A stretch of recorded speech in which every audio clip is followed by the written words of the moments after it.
Hi friends, എല്ലാവർക്കും let's learn civil engineering class റൂമിൻ്റെ പുതിയൊരു വീഡിയോയിലേക്ക് സ്വാഗതം. ജനുവരി 8-ാം തീയതി നടക്കാനിരിക്കുന്ന കേരള ലാൻഡ് ഡെവലപ്മെൻറ്റ് കോർപ്പറേഷൻ്റെ ഓവർസിയർ ഗ്രേഡ് 3യുടെ ക്വസ്റ്റ്യൻ പേപ്പറുകളാണ് നമ്മൾ ഡിസ്കസ് ചെയ്തുകൊണ്ടിരിക്കുന്നത്. ഈ ക്വസ്റ്റ്യൻ പേപ്പറിൻ്റെ 5-ാമത്തെ വീഡിയോ ആണിത്. നമ്മളിപ്പോൾ ഡിസ്കസ് ചെയ്യുന്നത് 2019 നടന്ന PWD ഇറിഗേഷൻ അതേപോലെ ഹാർബർ എഞ്ചിനീയറിംഗിൻ്റെ ഓവർസിയർ ഗ്രേഡ് 3യുടെ ക്വസ്റ്റ്യൻ പേപ്പറാണ്. മുൻപത്തെ വീഡിയോസിൽ നിങ്ങൾക്ക് KLDCയുടെ ഓവർസിയർ ഗ്രേഡ് 3യുടെ ക്വസ്റ്റ്യൻ പേപ്പറുകൾ നിങ്ങൾക്ക് കാണാം.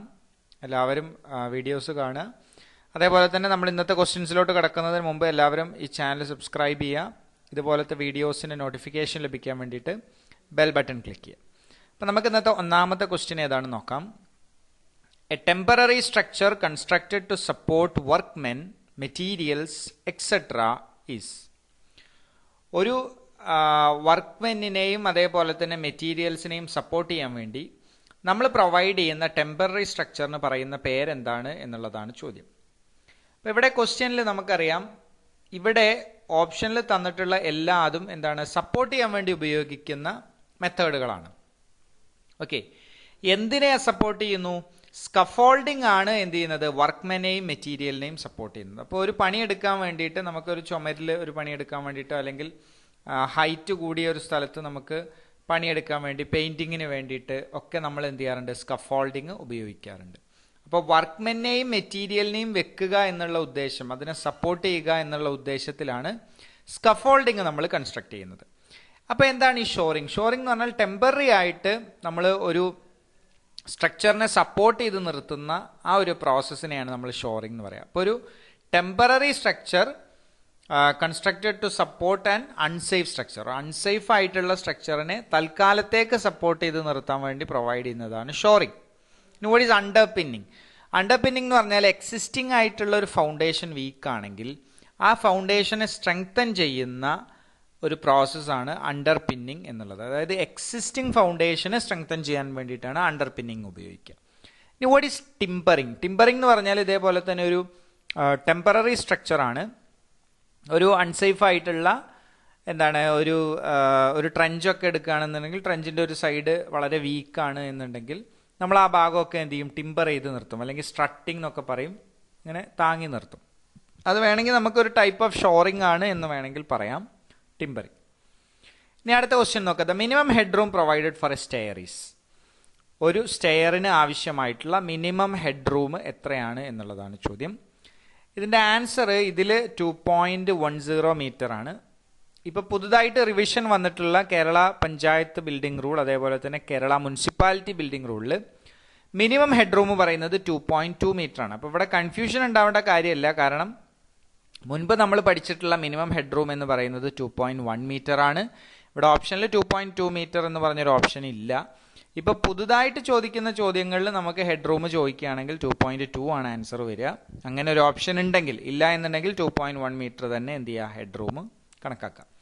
ഇനി എന്താണ് ഹെഡ് റൂം എന്ന് പറഞ്ഞു കഴിഞ്ഞാൽ? ഹെഡ് റൂം എന്ന് പറഞ്ഞാൽ നമ്മളൊരു സ്റ്റെയർ കയറുമ്പോൾ ആ സ്റ്റെയറിൻ്റെ മുകളിൽ വരുന്ന ഫ്ലോർ സ്ലാബ്, അത് ഏത് സ്റ്റെപ്പാണ് എന്നുണ്ടെങ്കിലും അവിടെ നിന്ന് 2.1 മീറ്റർ ഹൈറ്റെങ്കിലും മിനിമം ഉണ്ടായിരിക്കണം എന്നാണ് പറയുന്നത്. ഇനി അടുത്ത ക്വസ്റ്റ്യൻ നോക്കാം. Vertical window provided on a sloping roof. Sloping റൂഫിൽ കൊടുക്കുന്ന വെർട്ടിക്കൽ വിൻഡോന് നമുക്ക് പറയുന്ന പേരെന്താണ് എന്നുള്ളതാണ് ചോദ്യം.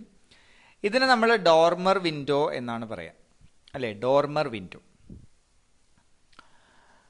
അത് നമ്മൾ മുൻപ് ഡിസ്കസ് ചെയ്തിട്ടുള്ള ഒരു ക്വസ്റ്റ്യൻ ആണ് ഇത്. ഇപ്പം നിങ്ങൾക്ക് ഫിഗറിൽ കാണുന്ന എന്താണ്, ഒരു ഡോർമർ വിൻഡോ ആണ്. റൂഫിലാണ് എന്ത് ചെയ്യുക, ഈ വിൻഡോ പ്രൊവൈഡ് ചെയ്തിട്ടുണ്ടാവുക. ഇനി ഇതേപോലെ തന്നെ സ്കൈലൈറ്റും റൂഫിലാണ് പ്രൊവൈഡ് ചെയ്തിട്ടുണ്ടാവുക. പക്ഷെ അവിടെ പ്രത്യേകത എന്താ വെച്ചാൽ ഫ്ലാറ്റ് റൂഫിലാണ് യൂഷ്വലി സ്കൈലൈറ്റ് പ്രൊവൈഡ് ചെയ്തിട്ടുണ്ടാവുക. ഓക്കെ, ഫ്ലാറ്റ് റൂഫിൽ നമ്മൾ സ്കൈലൈറ്റ് പ്രൊവൈഡ് ചെയ്യും.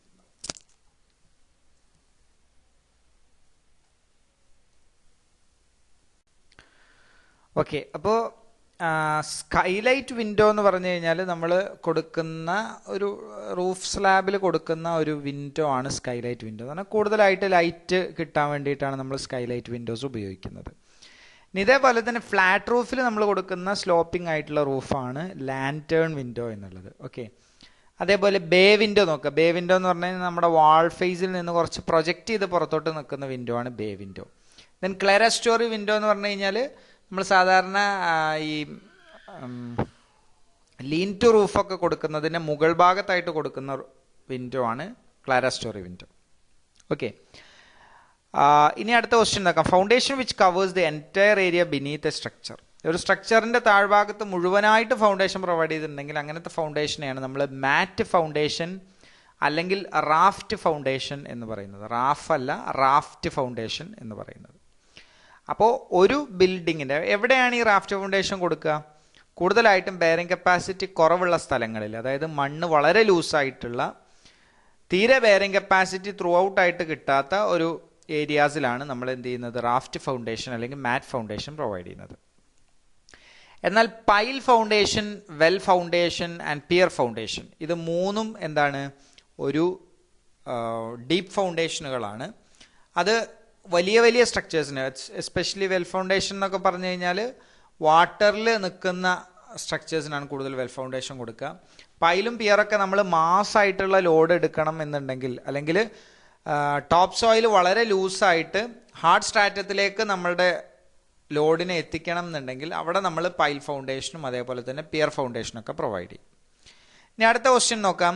Four N R C C construction the maximum size of coarse aggregate is limited to.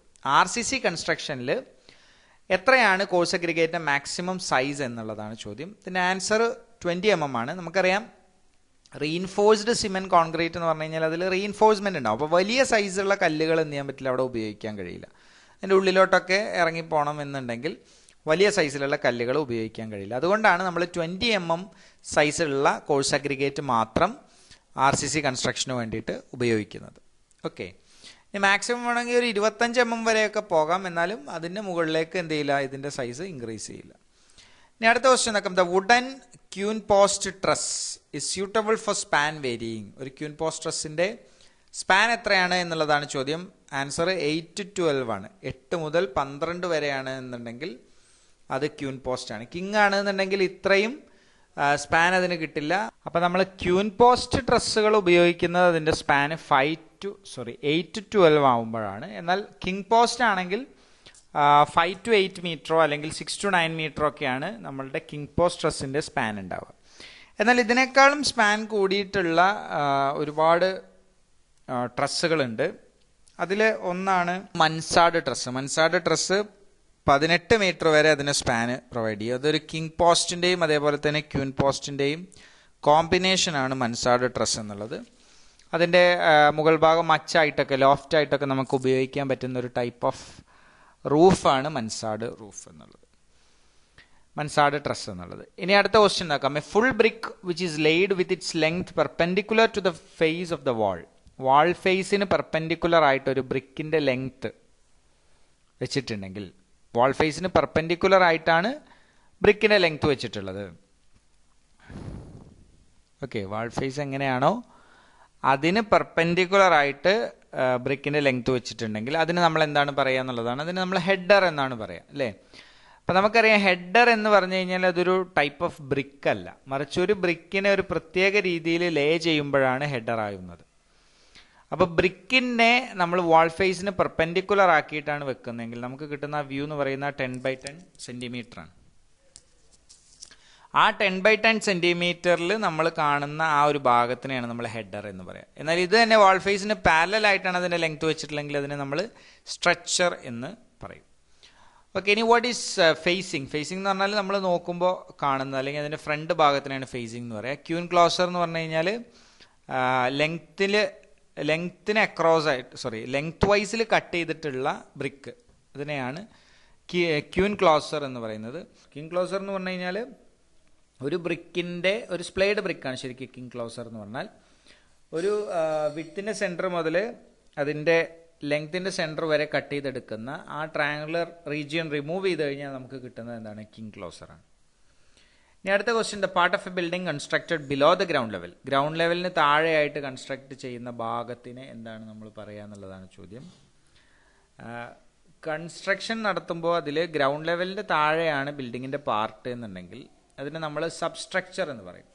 അപ്പോൾ മണ്ണിന്റെ താഴെ വരുന്നതിന് സബ്സ്ട്രക്ചർ എന്നും മണ്ണിന് മുകളിലേക്കുള്ളതിനെ നമ്മൾ സൂപ്പർ സ്ട്രക്ചർ എന്നും പറയും. ഓക്കെ, ഇനി what is plinth level? Plinth level എന്ന് പറഞ്ഞു കഴിഞ്ഞാൽ ഒരു ബിൽഡിംഗ് കൺസ്ട്രക്ട് ചെയ്യുമ്പോൾ അതിന്റെ തറ ഇട്ട് ആ ലെവലിനെയാണ് നമ്മൾ പ്ലിന്ത് ലെവൽ എന്ന് പറയാം. അപ്പോൾ പ്ലിന്ത് വേണമെങ്കിൽ നമുക്ക് എങ്ങനെ പറയാം, ബേസ്മെന്റിന്റെ മുകൾ ഭാഗത്തിനെയാണ് നമ്മൾ പ്ലിന്ത് എന്ന് പറയുന്നത്. ഇവിടെ സെല്ലാർ. സെല്ലാർ എന്ന് പറഞ്ഞാൽ കോളം വൈസിൽ ഒരു ഫ്രെയിംഡ് സ്ട്രക്ചർ ആയിട്ട് കൺസ്ട്രക്ട് ചെയ്തിട്ടുണ്ടെങ്കിൽ അതിനെ നമ്മൾ സെല്ലാർ എന്ന് പറയാം. യൂഷ്വലി അത് അണ്ടർഗ്രൗണ്ട് ആയിട്ടുള്ള പോർഷൻ ആയിരിക്കും, അല്ലെങ്കിൽ കോളം വെച്ചുകൊണ്ട് ഫ്രെയിം വെച്ചുകൊണ്ട് മാത്രമായിട്ട് കൺസ്ട്രക്ഷൻ നടത്തിയിട്ടുണ്ടാവും. അതാണ് സെല്ലാർ എന്നുള്ളത്. ഇനി അടുത്ത ക്വസ്റ്റ്യൻ നോക്കാം. Educational building belongs to. Educational building ഏത് ക്ലാസ് ഓഫ് ബിൽഡിംഗ് ആണ് എന്നുള്ളതാണ് ചോദ്യം. എഡ്യൂക്കേഷണൽ ബിൽഡിംഗ് നമ്മൾ കേരള പഞ്ചായത്ത് ബിൽഡിംഗ് റൂളും അതേപോലെ തന്നെ കേരള മുനിസിപ്പാലിറ്റി ബിൽഡിംഗ് റൂളും നോക്കുമ്പോൾ അതിൽ ബിൽഡിങ്ങുകളെ കാറ്റഗറൈസ് ചെയ്തിട്ടുണ്ട്, ഗ്രൂപ്പ് ചെയ്തിട്ടുണ്ട്. അതിൽ ഫസ്റ്റ് വൺ വരുന്നത് ഗ്രൂപ്പ് എ ആണ്, റെസിഡൻഷ്യൽ ബിൽഡിംഗ് എന്ന് പറയും. ഗ്രൂപ്പ് എ റെസിഡൻഷ്യൽ ബിൽഡിംഗ് ആണ്. A1 A2 ഉണ്ട്. A1 എന്ന് പറഞ്ഞു കഴിഞ്ഞാൽ നമ്മൾ സാധാരണ സിംഗിൾ ഫാമിലി റെസിഡൻഷ്യൽ ബിൽഡിംഗ് ആണ്, ഒറ്റ ഫാമിലി മാത്രം താമസിക്കുന്ന റെസിഡൻഷ്യൽ ബിൽഡിംഗ്. A2 എന്ന് പറയുന്നത് ക്വാർട്ടേഴ്സുകൾ പോലത്തെ റെസിഡൻഷ്യൽ ബിൽഡിംഗ് ആണ്, എന്നാൽ അത് സെക്കൻഡ് കാറ്റഗറിയിൽ വരുന്ന. A1ഉം A2 ഉണ്ട് ഗ്രൂപ്പ് എയിൽ. അപ്പോൾ എ നമുക്ക് റെസിഡൻഷ്യൽ ബിൽഡിംഗ് എന്ന് പറയാം. ഗ്രൂപ്പ് ബി ആണ് educational building. Okay, group B is educational building. പിന്നെ അടുത്തത് വരുന്നത് ഗ്രൂപ്പ് സി എന്ന് പറഞ്ഞാൽ ഇൻസ്റ്റിറ്റ്യൂഷണൽ ബിൽഡിങ്സ് ആണ്. നമ്മളെ ഇൻസ്റ്റിറ്റ്യൂഷൻസ് ഒക്കെ വരുന്നത് എന്താണ്, ഗ്രൂപ്പ് സിയിലാണ്. പിന്നെ വരുന്നത് അസംബ്ലി ബിൽഡിംഗ് ആണ്. അസംബ്ലി ബിൽഡിംഗ് എന്ന് പറഞ്ഞു കഴിഞ്ഞാൽ ആളുകൾ അസംബിൾ ചെയ്യുന്ന ബിൽഡിങ്ങുകളെയാണ് അസംബ്ലി ബിൽഡിംഗ് എന്ന് പറയാം. ഉദാഹരണത്തിന് ഒരു ഓഡിറ്റോറിയം എന്താണ്, ഒരു അസംബ്ലി ബിൽഡിംഗ് ആണ്. അതേപോലെ തന്നെ നമ്മളുടെ മോസ്കുകൾ, ചർച്ചുകൾ ഒക്കെ ആളുകൾ അസംബിൾ ചെയ്യുന്ന സ്ഥലമാണ്. അതേപോലെ തിയേറ്റർ, അതൊക്കെ അസംബ്ലി ബിൽഡിംഗ് ആണ്. പിന്നെ അടുത്തത് വരുന്നത് ഗ്രൂപ്പ് ഡി, ബിസിനസ് ബിൽഡിംഗ് ആണ്. ബിസിനസ് പർപ്പസിന് വേണ്ടിയിട്ട് ഉപയോഗിക്കുന്ന ബിൽഡിങ്ങുകളാണ് ബിസിനസ് ബിൽഡിംഗ് എന്ന് പറയും.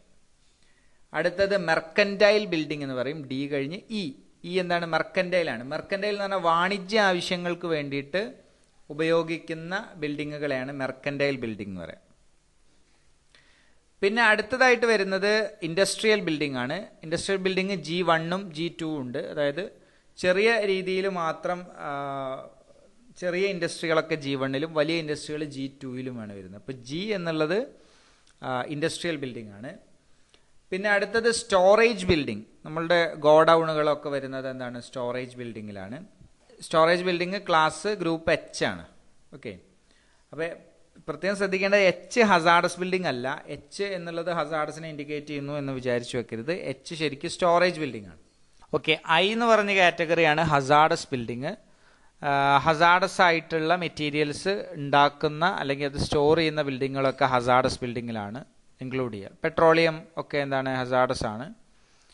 ദെൻ ഇപ്പോൾ പുതിയൊരു കാറ്റഗറി വന്നിട്ടുള്ളത് റീസെൻ്റ് ആയിട്ടുള്ള പഞ്ചായത്ത് ബിൽഡിംഗ് റൂൾ റിവൈസ് ചെയ്തപ്പോൾ വന്നതാണ് J എന്നുള്ളൊരു കാറ്റഗറി.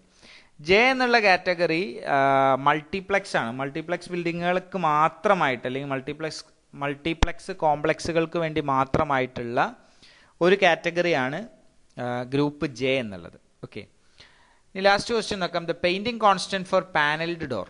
പാനൽഡ് ഡോറുകൾക്ക് വേണ്ടിയിട്ട് ഉപയോഗിക്കുന്ന പെയിന്റിംഗ് കോൺസ്റ്റന്റ് അല്ലെങ്കിൽ പെയിന്റിംഗ് കോഎഫിഷ്യന്റ് എത്രയാണ് എന്നുള്ളതാണ്. പാനൽഡ്, ഫ്രെയിംഡ്, ബ്രേസ്ഡ് ഡോറ് അല്ലെങ്കിൽ വിൻഡോ, അതിന് നമ്മൾ 1.3 ആണ് എടുക്കുക. ശരിക്കും വൺ സൈഡിന് 1.125ഉം രണ്ടാമത്തെ സൈഡിന് 2.25ഉം ആണ് നമ്മൾ എടുക്കാറുള്ളത്. ചിലപ്പോൾ 1.3 എടുക്കാറുണ്ട് ഫോർ ഈച്ച് സൈഡ്. ഓക്കെ, ഇനി ലെഡ്ജ്ഡ് ബാറ്റൻഡ് അങ്ങനത്തെ ബാറ്റൻഡും ബ്രേസ്ഡും ഒക്കെ വരികയാണെങ്കിലും 1.3 ആണ് കൺസിഡർ ചെയ്യേണ്ടത്. ഫ്ലഷ് ഡോർ ആണെങ്കിൽ 1.2. ഇതൊക്കെ ഒരു സൈഡിനാണ് പറയുന്നത്, രണ്ട് സൈഡ് ആകുമ്പോൾ അതിൻ്റെ ഇരട്ടിയാണ് വരിക. ദെൻ പാർഷ്യലി പാനൽഡും പാർഷ്യലി ഗ്ലേസ്ഡും ആണെന്നുണ്ടെങ്കിൽ 1 ആണ് നമ്മൾ കൺസിഡർ ചെയ്യുന്ന പെയിന്റിംഗ് കോഎഫിഷ്യന്റ്. ഫുള്ളി ഗ്ലേസ്ഡ് ആണെങ്കിൽ 0.8 ആണ് എടുക്കുക. ഫുള്ളി വെനീഷ്യൻഡ് അല്ലെങ്കിൽ ലോവേർഡ് ഡോറുകളാണെങ്കിൽ 1.8 ആണ് നമ്മൾ ഒരു സൈഡിന് കൺസിഡർ ചെയ്യേണ്ടത്. അപ്പോൾ ഇവിടെ ചോദിച്ചിട്ടുള്ളത് പാനൽഡ് ഡോറുകൾക്ക് എത്ര എന്നുള്ളതാണ്. പാനൽ ഡോറുകൾക്ക് പെയിന്റിംഗ് കോഎഫിഷ്യന്റ് എടുക്കുന്ന 1.3 ആണ്. അപ്പോൾ ഈ ഭാഗം എല്ലാവർക്കും മനസ്സിലായി എന്ന് വിചാരിക്കുന്നു. Thank you for watching the video.